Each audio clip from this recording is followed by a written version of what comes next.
Guys अज असी बना रहे हैं आलू गाजर मटर। इतने मसाला तैयार हो रहा। अज असी बनावे आलू गाजर की मटर की सब्जी।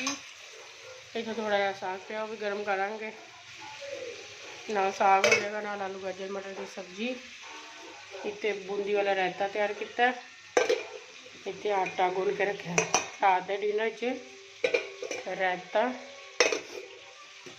साग और आलू गाजर मटर की सब्जी। और अज रात डिनर साड़ा इो आलू गाजर की सब्जी, साग हो गया थोड़ा जा ते नाल रायता। की करिए ठंडे दिल नहीं करता रसोई च बड़ा लो, दिल करता कोई बना के खवा दे। कौन बना के खवांदा? कोई नहीं बना के खवांदा, आप ही खानियां पैंदियां बना के। Okay tata bye bye.